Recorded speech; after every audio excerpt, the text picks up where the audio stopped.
Tila ba may pananakot? Pero totoo to.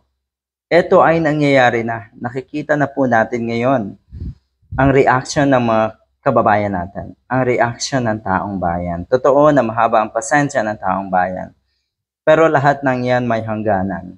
At siguro ay alam nyo kung kailan nangyari na naubos ang pasensya ng taong bayan. At ito ba'y mauulit muli? Sa tingin ko, oo.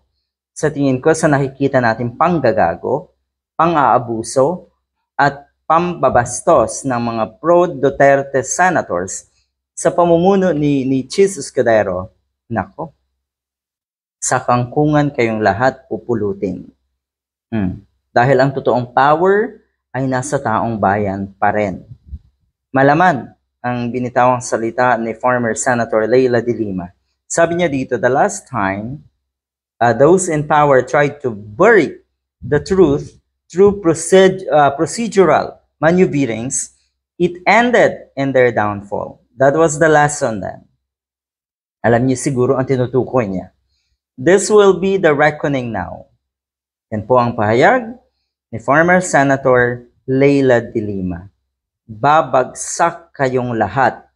Ito na ang magiging downfall netong mga mapang-abusong nasa Senado na ito. Mapang-abuso. At sa tingin ko, hindi papayag ang taong bayan na magsawalang kibo na lang sa nangyayaring ito.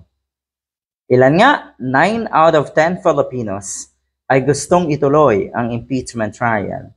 At napakalinaw na kung hindi yan ituloy, ngayon pa lang na nadidelay pa lang ang ibig sabihin.